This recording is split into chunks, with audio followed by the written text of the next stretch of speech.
All right. Hello, everyone. Hello, everyone. Welcome. Glad you could make it. Hopefully you can hear me. I'm just going to kind of name people here just to make sure you can hear me. You can feel free to click unmute and talk. I would love for this to be an interactive webinar today, okay? So let's have a conversation. So it looks like we've got Bob Fong, Cheryl Surgeon, and sorry if I'm mangling your names. And you can tell me like later, how to pronounce it, right? So we'll get a chance to talk. Gina, Grace, Jacqueline, Jennifer, Juan, did I miss one? Kevin, Kim, two Kims, Linda, Lisa, Mary Jane, Michelle, Nathan. I'm scrolling too fast. So if you can't hear us, let us know. We want to make sure everybody's connected. Sandra, Sheila, Terry, Tracy. I think that's most everyone. If I missed anyone, feel free to, chat in. So we'll try and use the chat feature as well as, you can unmute yourself and talk to us, right? It's nice to have a personal connection. I actually want to know where everyone was connecting from and what the weather is. I am near Chicago, and it actually rained today, which I don't mind, as long as it's not snow, and we're dropping 20 degrees. So if you hear thunder and lightning, that's because there's some rain going on. Hopefully we can stay connected. So welcome to the class. I'm so excited to talk about partner workouts, engagement, and stretches to grow your business. And I'm going to show some examples as well. And if you have any questions, please let us know, chat it in. Jay will help me identify what the questions are. So yeah, let me know where you guys are. Oh, shoot. Are we broadcasting? Can everybody hear us? We are broadcasting. Cheryl, can you hear us okay? Can you unmute? Want to make sure everybody's seeing and hearing. Yes, I can hear. I can hear. Awesome, Yeah, we can hear. awesome. Everybody can hear. I can hear. Yay. Okay. Thank you. Sunny California. Nice. I love California. My daughter's in California, and she's like, she's from the Midwest, so hates all the sunshine, she says. She's like, We're enjoying it as much as possible because it's been a little crazy. Yeah. oh yeah, right, Yeah. right. So I'm jealous. I want to be in California, but people who are in California, well, my daughter, she's a little different. It's all good. She's working on her PhD over in Irvine. All right, so welcome. Let's have some coffee talk, okay? So as I said, I want this to be interactive, use the chat, speak up, and if there are no volunteers, I will look at those names and start calling you. So I want you to be prepared, okay? So we can have a nice, casual, informative conversation.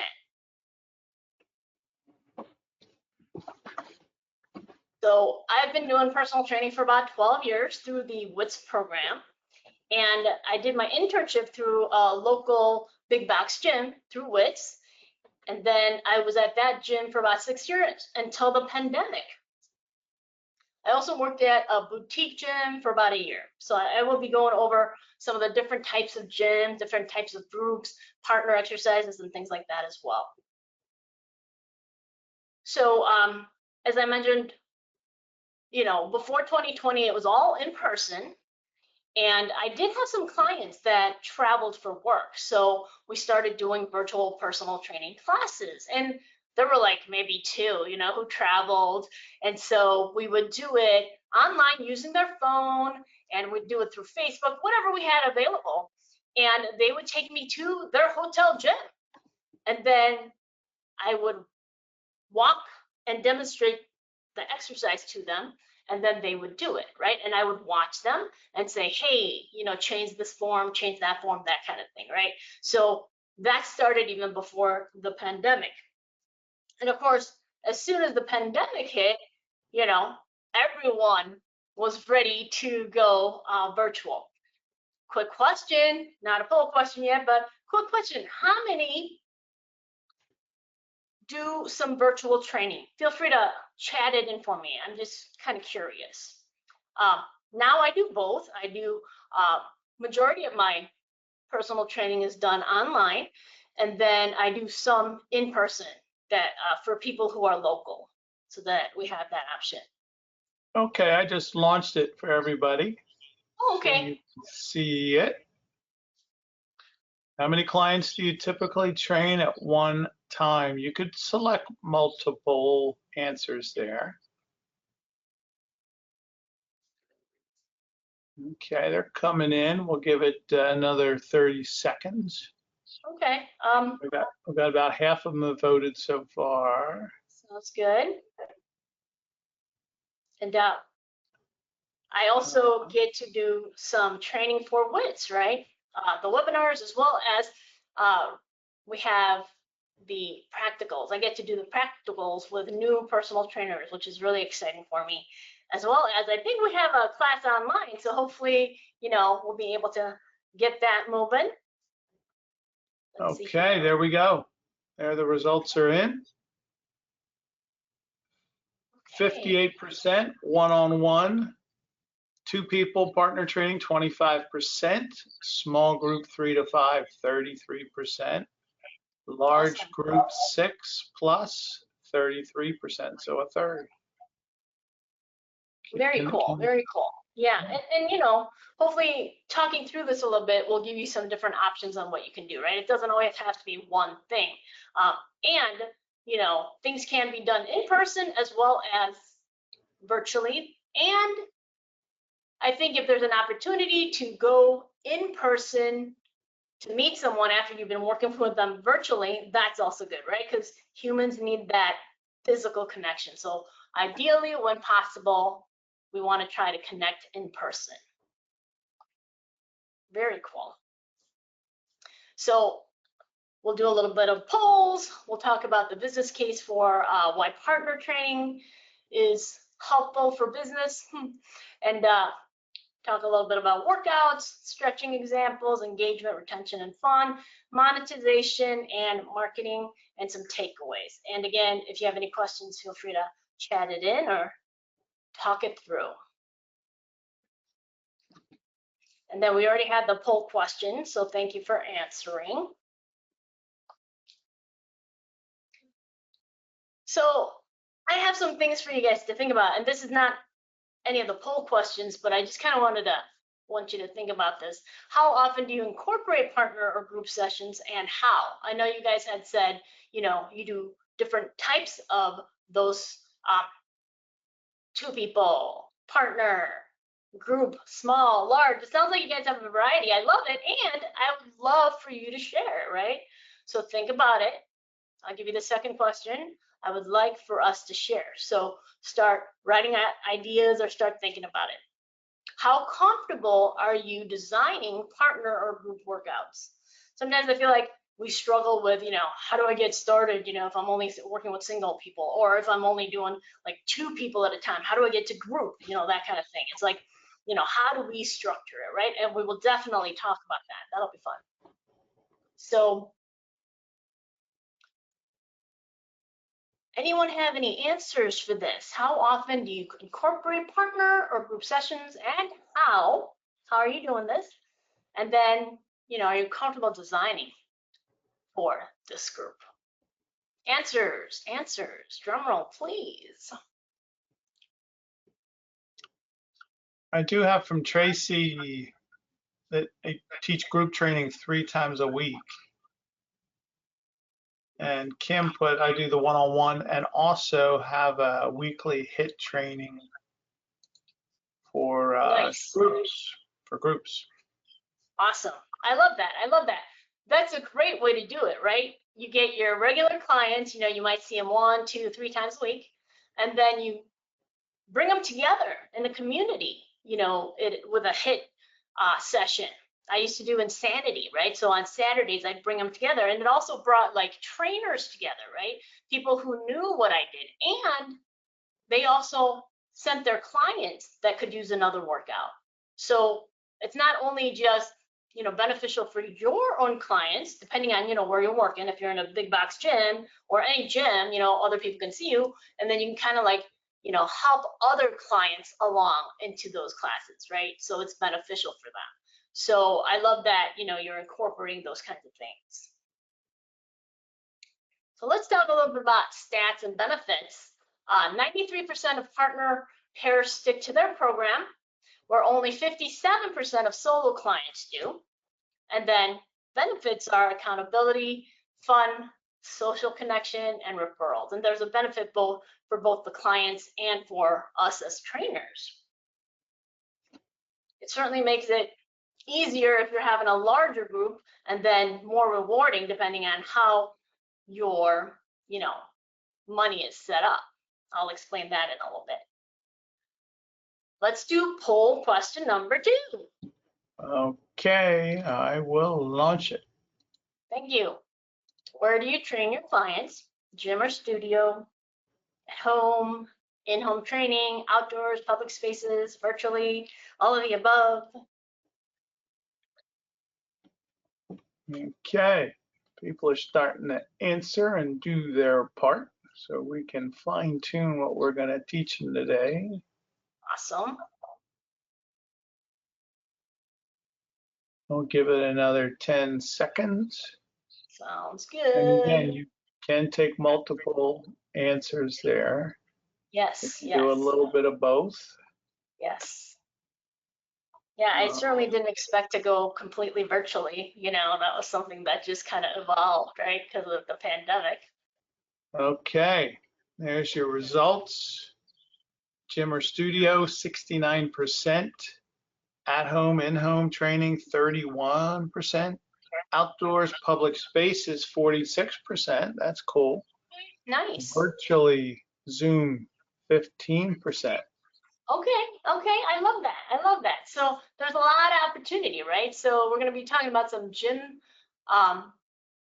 workouts as well as some studio workouts, right? I call gym big box gym, right? Those are the ones that are larger and franchises, whereas like the studio or boutique gyms, they're very little and they're, they have sometimes a cult following.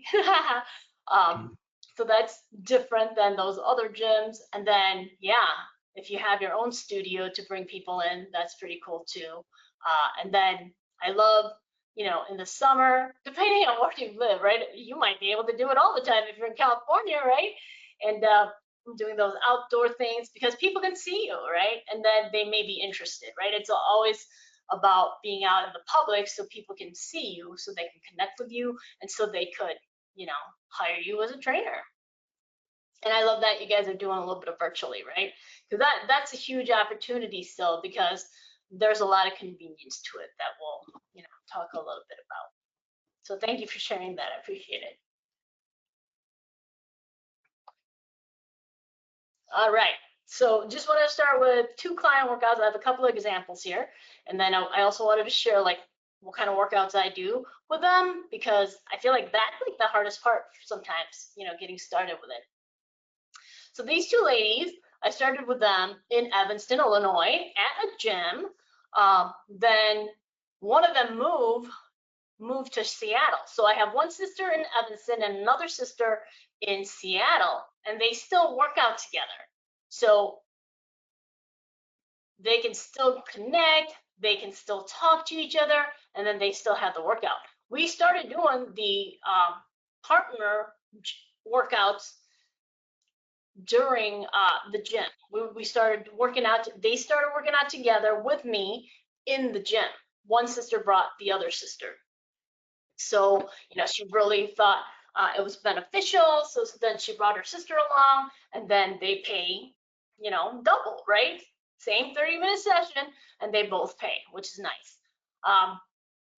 So the way I structured their workouts, whether it's in person or virtually, I've moved to like a 45-second round with 8 rounds. So there's 4 sets of exercises, and they repeat it like 4 times, right? So I always focus on full body, and I have types of clients. Like I have clients that do like circuit training, kind of like this, and I always focus on the full body, upper body, lower body, however you want to combine it, and also core, right? So that they get everything. And then it changes it up. I also sometimes, if I'm working with one person, I'll just work with them counting, right? So just kind of change it up so it's different. And this is like a new workout for these clients all the time. I think I'm up to hundreds of different ones, because it's combination. It's really not like there's no real new exercise. It's how do you combine them, right? The body only moves a certain way. So it's like, how do you combine it to make it more interesting? So I wanted to share that idea. And, they've been with me for many years beyond COVID, right? It's, 2020, 2025. So more than 5 years, because we started in the gym and I was in the gym for 6 years. So that's pretty cool.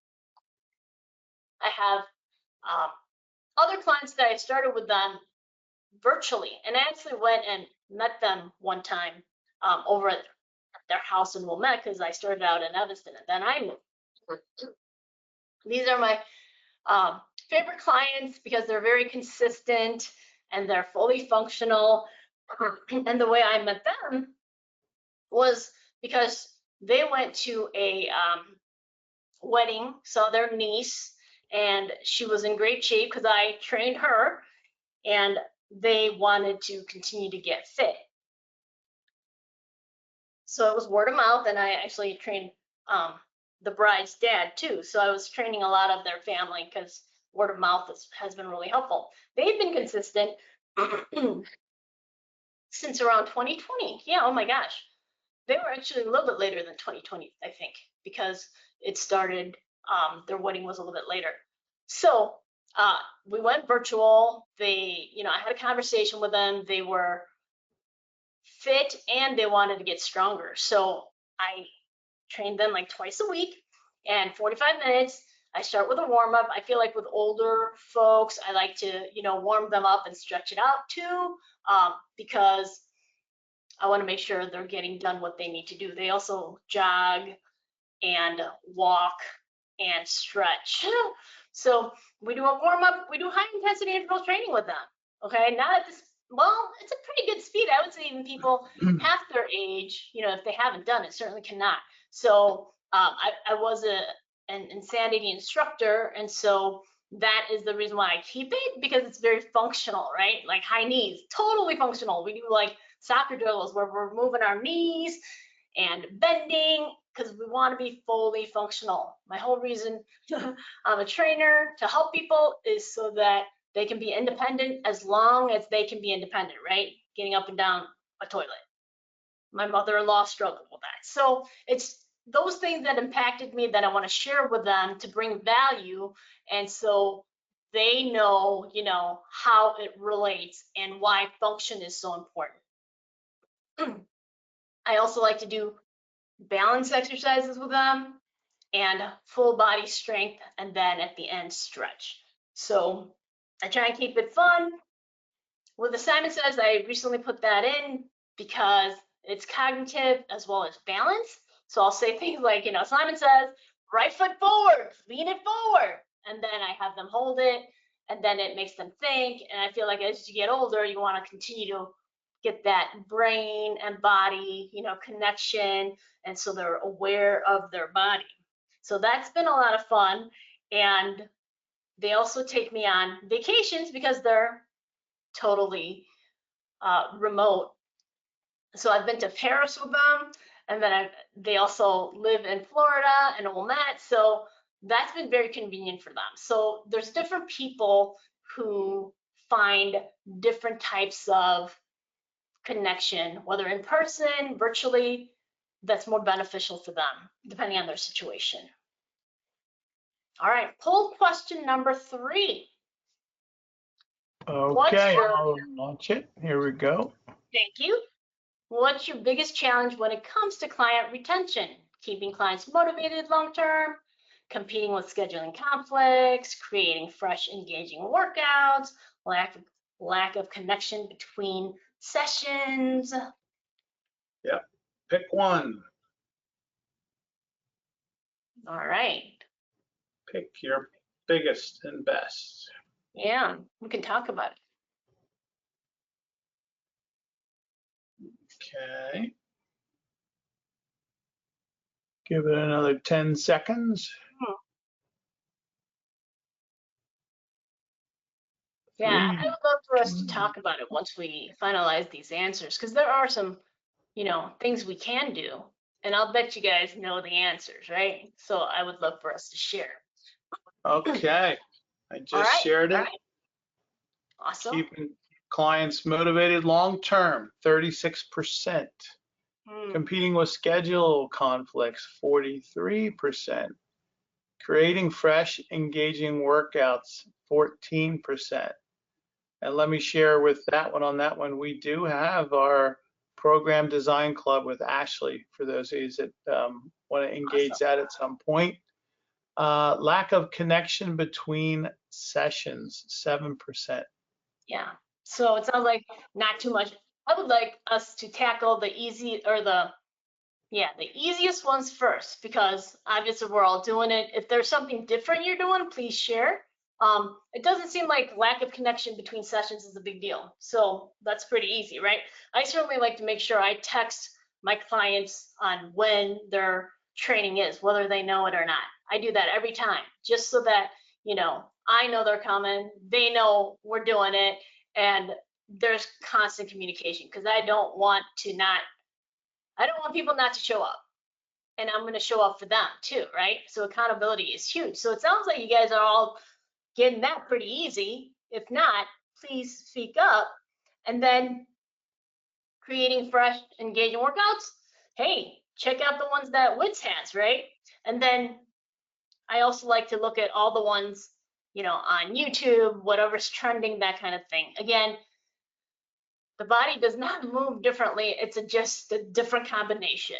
So you just need to put it together so it's a different combination. As I mentioned, I do full body workouts.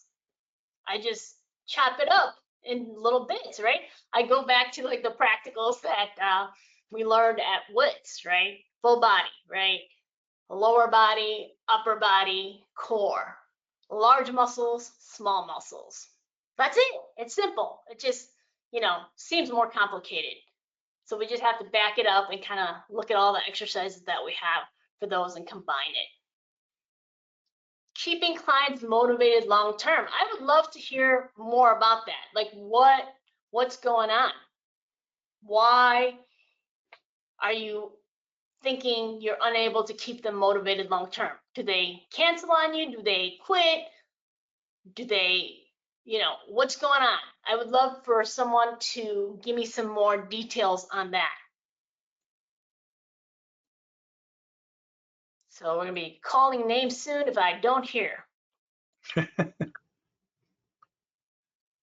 Any volunteers? Feel free to unmute, chat.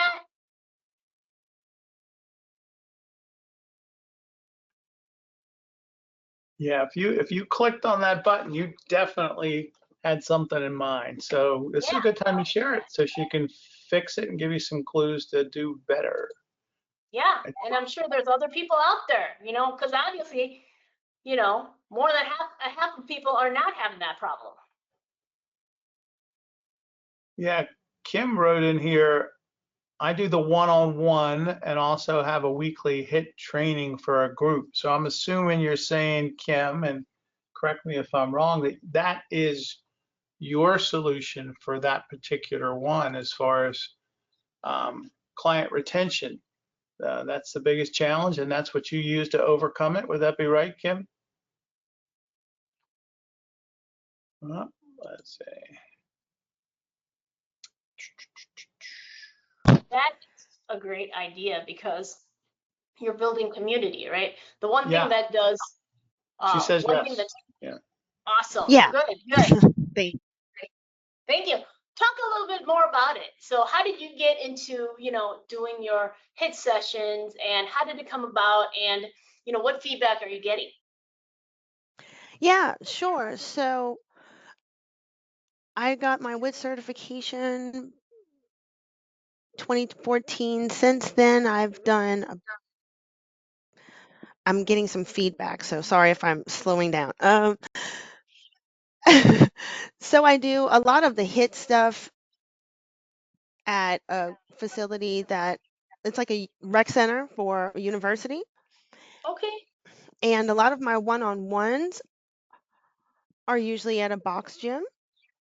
Oh, And sometimes I'm able to do a little bit of group at the box gym, but that's how I switch it up. very nice. I love Sorry it. about I love the feedback in the background. Sorry, I hear myself talking twice. Oh, yeah, no worries. That's brilliant. I love it. I love it. That way you can kind of cross-pollinate, and then, you can do the larger groups, smaller groups, because people have different needs, right? So I love that combination. Thank you for sharing that, Kim.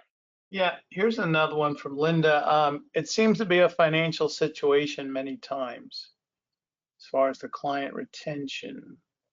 You have some thoughts, some suggestions on that? What you do? Yeah, so as far as financial, hey, here's an opportunity. Depending on, how you're set up. If it's one-on-one, hey, now we got an opportunity to maybe do group, right? More group sessions where they can,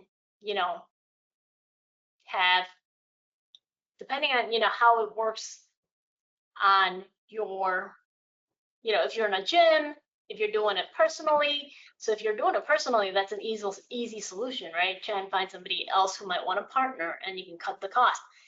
Again, this has to be worth it for you, right? You have to have a minimum amount that you're going to be training people at. So don't cut yourself short, and think about, what is it worth for me? If I have 2 clients, if I have 4 clients, will that work? And if it's a gym situation, that's a little bit different. You would have to work in the guidelines of the gym. So I know for the big box gym, they had like master trainers, and they had the like regular certified trainers, and then with class sessions that may be skewed a little bit. Again, it depends on your gym. So I hope that was helpful. And if you have further questions, please let us know. And then Yeah, I would suggest too, as far as how many of you, we don't have a poll question for this. How many of you have really sat down and did a business plan? What, like she had said, what do you want to make? An hour, a week, a day? Have a business plan, and how are you going to reach those particular directives in what you're trying to do with your business plan. If you haven't written it down and gone through it and game plan for it, which would include some marketing and obviously some outdoor maybe activities with going to a fair or something and getting a table. There's all kinds of different things you can do. But how many of you have a business plan in place, whether you're part-time or full-time, or are you just winging it? Yeah, great question. All right.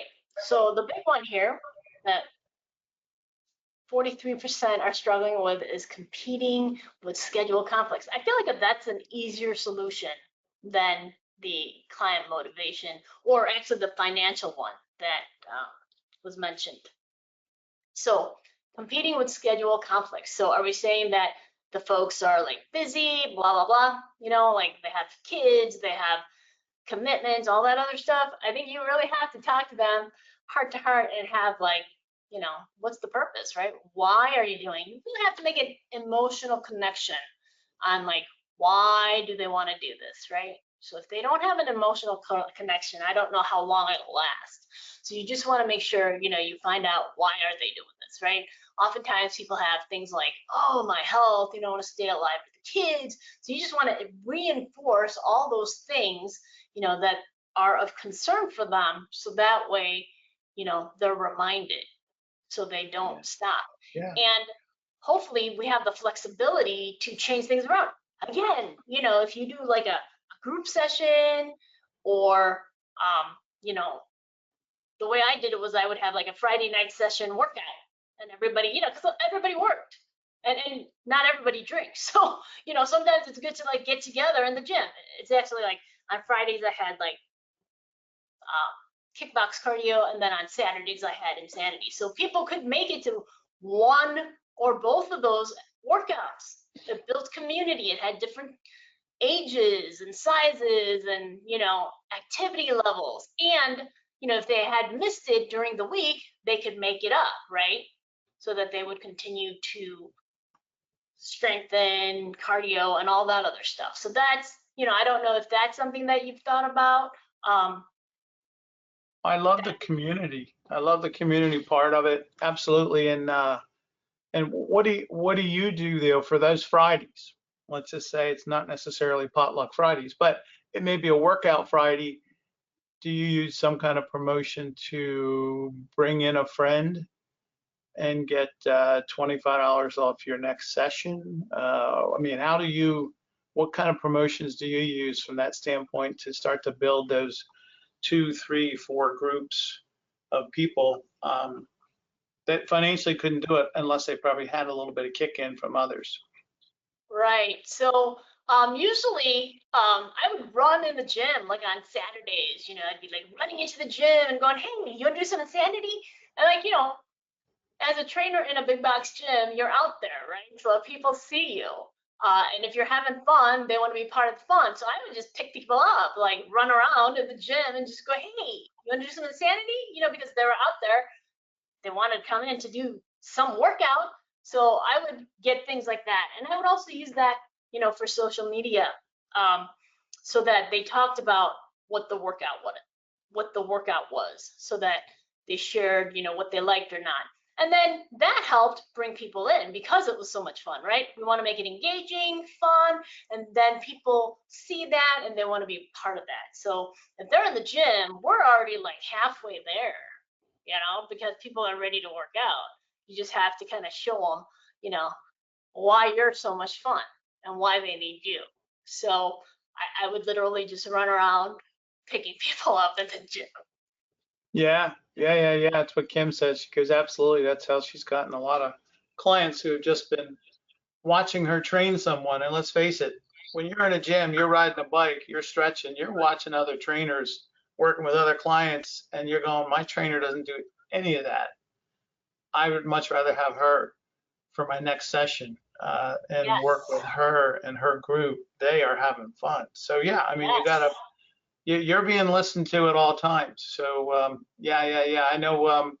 Well, Tracy put, I work another career, so our time is limited, which is fine, Trace. But again, do you have a business plan, a mock-up for that? If you go on the Small Business Administration, they have little mini webinars on how to write up an executive business plan or a full-blown one, right? But there's some direction there, and what it does for people more than anything else that I've heard, that I've talked to, it makes them think through the processes of what they're not doing and how it's not being able to be expanded on the page, because they really haven't thought that part through from what the executive summary for your business plan is asking you. And there's your holes right there to fill. So Yeah, that makes sense. Yeah, we need to do a business plan session so we can like nail it down. Tracy, I know you mentioned, you know, you're busy with work. I was in corporate 26 years, and I kind of incorporated it with what I did, right? Because I was very passionate about training and eating and weight loss and, you know, mental health, right? So I would share that, and I would do demonstrations for people to let them know this is a wellness thing. I don't know if you have a wellness program at work. That's another way I got involved. And even like if you have a lunch group, you know, you can share that with them. It's just kind of like embracing it and kind of marrying everything together, right? I think oftentimes we think of things as separate, right? We do this or that. However, we're one person, you know, and I think it's okay to let your passion shine, right? I think wellness is important, helping people, reach their goals in personal training and health, as well as for me, career development. So it's not just, one thing. Where you can see some synergies and bringing it together and sharing it, just go out and try. I had a lot of people work out with me, like after work, just building things up just so that I could just get things going. And it's not always about like, oh, am I making a sale or am I getting a new person? It's, are you helping them? And if you're helping them, it adds value. And if it adds value, they're going to think about you the next time they need someone to train with. Yeah, I love that. That's something I think you're already at work doing a morning stretch before everybody goes in, so they're not be sweating it up. But you're doing it once a week. You volunteer. The boss says, sure, I'll get the word around. You do it after work. You do a post-work walk amongst the group. Bring your sneakers and we'll do a post-work. And next thing you know, if they want more, here's what I do on my spare time. And next thing you know, you got a group of paying customers. Yeah, you don't have to be pushy. You can just kind of talk about it because it's your passion.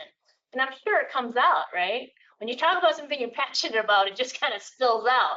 So it's okay to be passionate and it's okay to share, So thank you. Well, here's one for you, Son, is Juan was mentioning, and because you seem to have some experience with that directly, dealing with clients that have to travel a lot. I give them the virtual option, but time zones can be tricky when I have several clients. Mostly, I will assign them homework. Thoughts on that? Yeah, so find a schedule that works, for goodness sakes, be, as flexible as possible. The first time you get it together with them, when they do it virtually, it's going to stick because hopefully you can communicate with them to show them that you can instruct them online, right? I think it's even more challenging to do it online than in person because you have to be totally in tune. However, you have the advantage if you've worked with them in person because you know them.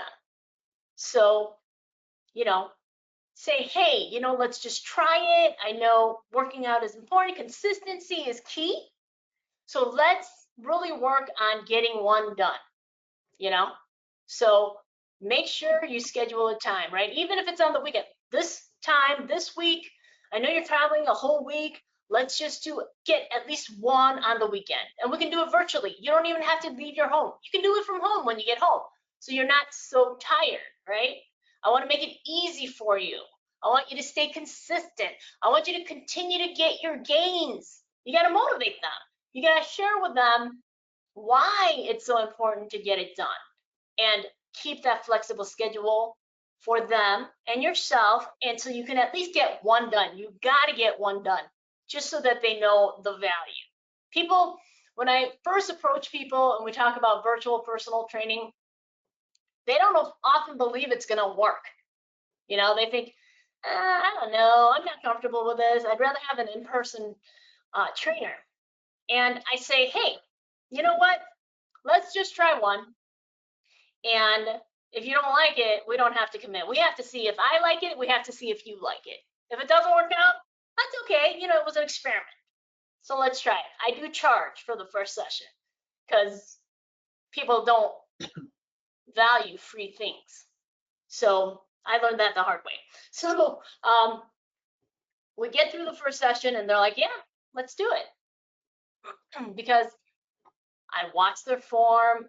I think if you've been a trainer for a while, you know the dynamics or you know what their body's supposed to be doing. So you can share what's supposed to be happening. The other thing I like to do when I'm virtually training is doing the exercise myself and making sure I'm squeezing the muscles like tell them. Because then I'm like, oh, okay, I need to tweak this a little bit. That way I can accurately cue so they do the right workout and they don't hurt themselves. So those are some of the things that you can try to get that first virtual workout. And if they do it, like I said, my clients, they travel the world and they've been consistent because they feel better. If they miss a workout, they don't feel as good. And then it's done and over. They get it done. They don't have to worry about it for the vacation, right? They get their 2 workouts in that week. enjoy, right? So we want to make sure, you know, we're playing to what they need. And yeah, get that one scheduled.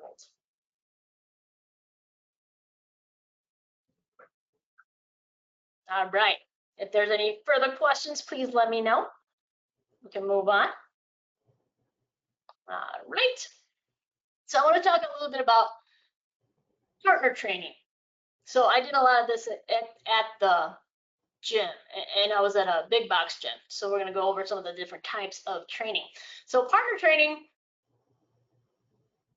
I like to change things up, and these two folks, these are couples, and they would come in to do workouts together. So I thought, hey, you know, let's change it up. Let's have something fun. So I had them work together. So here just shows a few of them, like high knees, you know, and then having the other person go lower and lower, you know, it was a lot of fun. And then using body weight to do lunges back and forth. And also rush and twist, throw the ball, that's fun too, right? And you can also think about, even if you're working with one-on-one, you want to be interactive, right? So you could do like, you know, do a Russian twist and then throw the ball at me and I'll throw it back at you, because you want to make sure, you know, you're adding value, right? If they can do the workout without you, why wouldn't they? However, people don't have the accountability for that. That's another story. So it's just to make it more interesting and more fun. That's how I started doing like partner training. That was different than just here's a circuit. So that's just another option that I wanted to throw out there for you. And then I've also done like medium and large groups, you know, like 4, 8. So in the big box gym, it was up to 8. And then in the studio, in the boutique gym, gosh, I think probably 20 people, that kind of thing.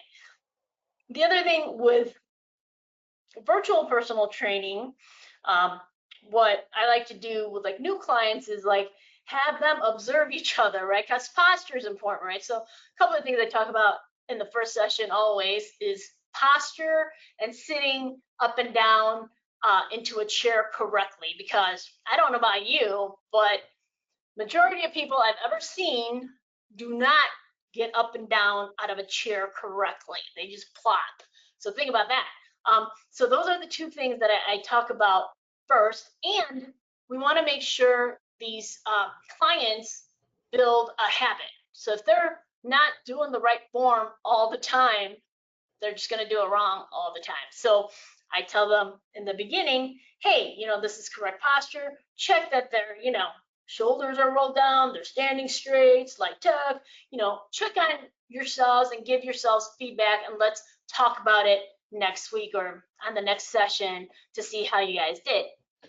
Try the squats and give yourselves feedback, right? So that way, like homework, right? It's homework, and also making sure they're doing what they need to do so that you can have some interaction. And if anybody else wants to talk about other types of things, feel free to. I'm gonna move on to the next one. So for large group activities, I'm gonna try and show this video. Hopefully it works. Just so you can see the energy and how fun it was.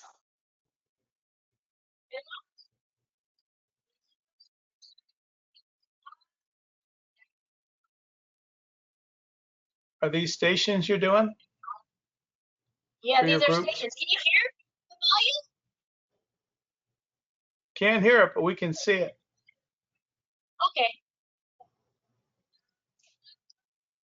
Okay, so I just want to share that quick because I had like 8 clients. So that was a big box gym. 8 clients paying the same amount of money. And I think it was like about an hour. And I would set up 8 stations. All those people that were standing there were my clients, were my regular clients. So I think that was like on a Friday, because I would do like group sessions on a Friday and I would do Insanity on Saturday. So people had options. So I set it up and everyone goes through it multiple times. And I think I timed it for like 60 seconds. So timing is easier when you're doing group. And then they talk to each other, they laugh, and they, you know, interact, and they build a community. So that's what, you know, beyond just the monetary, that's what's so good about it, right? Because you're keeping them accountable. They're talking to each other. People have made like Facebook friends and things like that from these groups as well. So that's been fun. All right, I'm going to show you, this is the boutique. This is a different way to do it. And again, I wish I could show you the volume, but not sure how to do it. You'll see though, it's fun. So we're having fun, woo! You know? But that's the whole thing. It's like having fun, right? And then you can see like the different stations. And then you have another one. And then you can see that there's multiple stations, and we're going to go over this session so that you know what they look like. And then they do it in groups, right? Again, building community. It was a boutique gym. And they had fun. So Good. Lots of smiles. okay, so I'm just trying to get it to go to the next slide now. All right, woo! It was so much fun. It kept staying, right? So I want to show you like what this kind, how it's done. So this would be like a group circuit training, boot camp, 45-minute session, and then at the boutique gym we'd have challenges, accountability groups, just a little bit different, right? And those are all good because it engages people differently. As I mentioned, it was kind of like a cult thing, right? Because you had to believe in the gym and all that other stuff. But it was fun, and I learned lots of stuff from there too. So you can have like hundreds of people if you wanted to, if you had the space.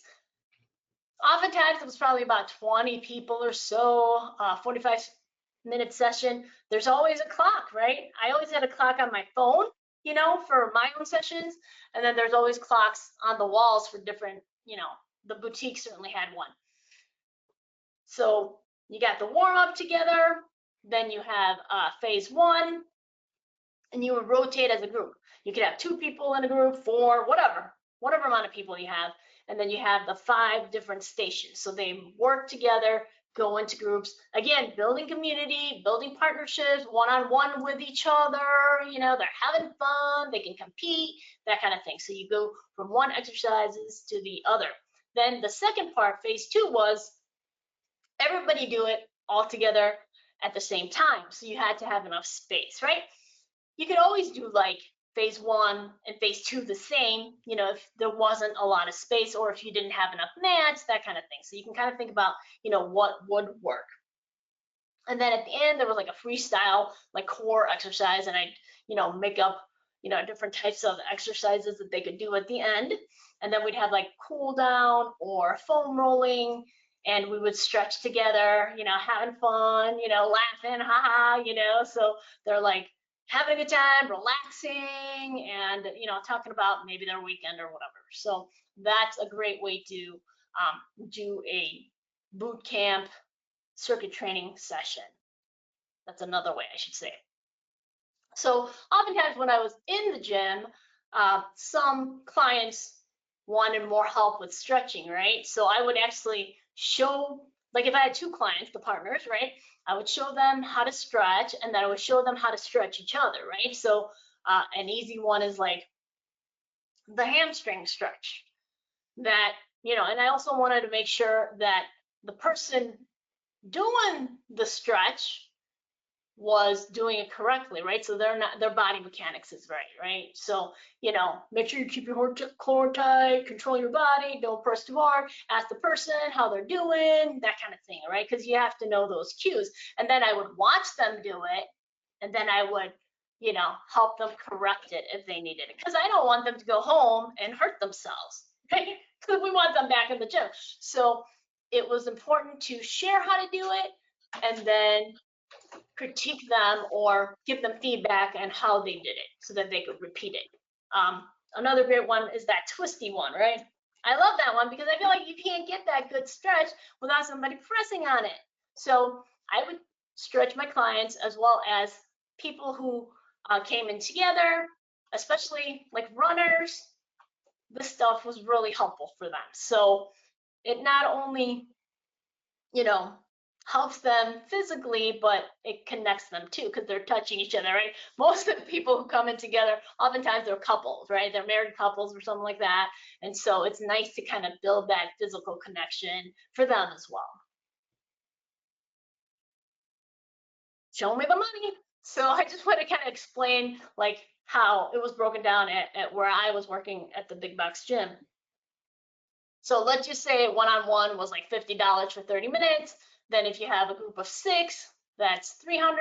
And then at the big box gym, I was getting 33% of, whatever it was. So it ended up being like $99 versus, $50. And it was beneficial because you had the community, and then you get paid a lot more, right? And that's just like a minimum. So if you had more people, like sometimes I'd have 8 people, then you would get a lot more. So it just depended on how many people showed up. And again, it's not just for the money, it's also for building that community, accountability, and then so you can continue and grow and different options, right? So that there's engagement. So just a little bit, how do you find your market value, right? We talked about business plans, we're talking about market value. It's like, how do you identify how much money you should be making? Number one, it has to work for you. We also have to be realistic, right? Can you sustain it, right? So you really have to think about what works for you. And then you can also do research, right? Local research. You can look online, see what they have. You can ask gyms, colleges, park districts. I feel like colleges and park districts sometimes have that information out there, so you don't, so they won't give it freely. Versus like, at a boutique gym, highly unlikely they're going to give you information. However, I have that information because I worked at one, right? So you can bring that information together. You can ask colleagues. Some people are willing to tell you about that, and some people, are not as friendly about giving that information. So again, bottom line, it has to work for you. I've fired clients before because they're wasting my time, right? So you have to be picky on who you choose because all their positivity and or negativity will rub off on you, right? Is it worth it, right? Is it worth it? So final thoughts, partner workouts, high value fun, client retention, accountability. I love doing some cognitive and balance exercises so it keeps them thinking, body awareness. Ending with stretching provides connection. And then what's your style? How do you want to train? I would hope it's fun and engaging and you're retaining those clients because that's, how we sustain ourselves, right? So are there any questions? Here's my contact info. You could like screenshot it to get me on LinkedIn or email me if you have any questions. And do you have any questions now? We have about a few minutes. I have a question. Yes. When it comes to Zoom virtual workouts, can you give our group here a little bit of insight as to what it costs and how you use it for your traveling clients and so on? Yes. So I think the cost is like $150, $160 a year. I do buy it because I think it's like, anywhere above 30 minutes and a certain amount of people, it costs money. And, I'm a business, I'm a sole entrepreneur or whatever the heck it is. So, I use it on my taxes, right? So it's all legit fees. And also, if you're not ready to do that, you can do it through Facebook. That's been pretty good. Facebook Messenger video, that's been pretty good. So I have that. I also have high-speed internet business class because I do not want any problems. And so it's been pretty good. I've had issues where sometimes like we don't get connection, and I've done it on the phone too, just like calling, because I'm queuing them because I know like what to queue, right? If you've been a trainer, you know what to queue, right? Because people make the same mistakes. So I've been doing it that way. And it's just really, if you haven't done any virtual personal training, you should practice it, right? And you want to make sure you're looking at them. They got the camera going. The first one might be a little glitchy, and you work through it, and you got to make sure you're cueing. And I'm constantly talking to them. I'm making jokes. I'm like saying stuff to them. You know, it's like core tight. Like I talk the whole time, so they know that I'm there, right? And we've talked about it too in person on, you know, how was it? What's your feedback?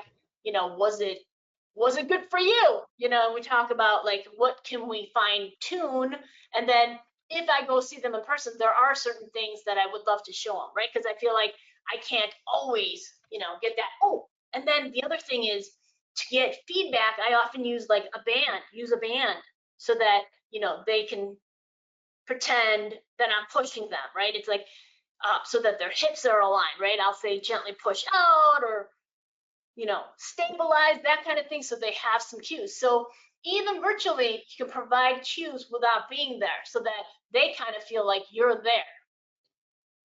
Yeah. That's really good. It's a very usable technique. I will share too with everybody that we do have a webinar coming up next month. It's going to be about the psychology of working with varying types of clients. It's actually going to be a 3-part series. So, but you'll see it in your newsletter, July 1. And until then, my lips are sealed. Sounds good. Exciting.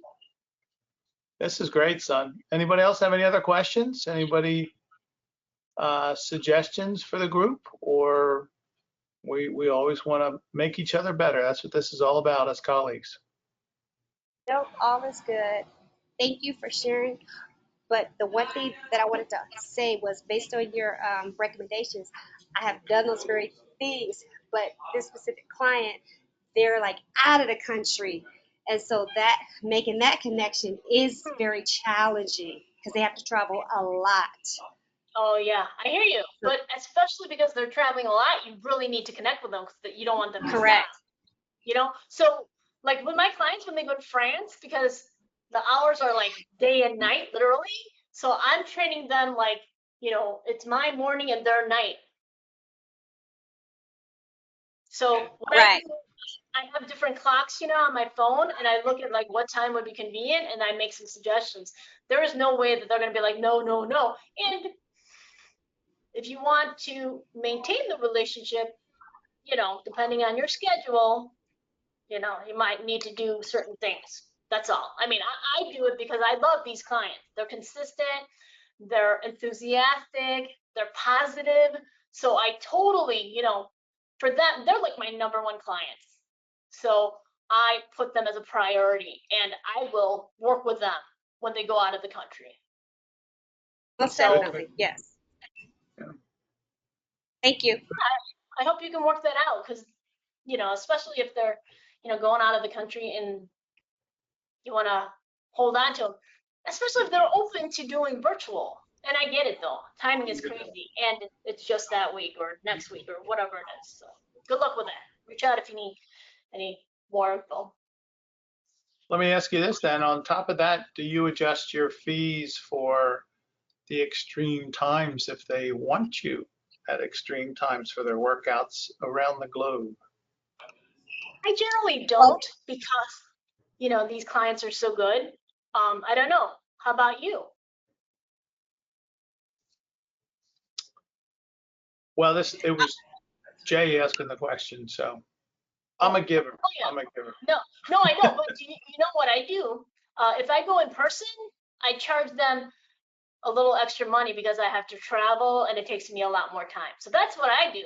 I charge more for in person, although they already pay a good fee for virtual, and I do additional charges for going in person.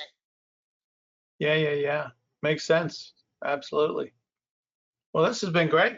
Lots of key stuff to take away and to work into your business plan. That's my word for the day.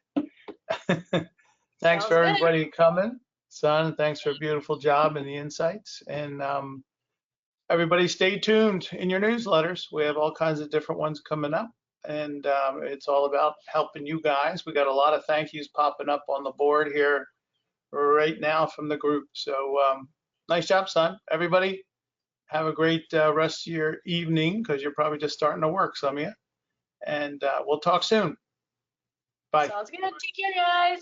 Bye.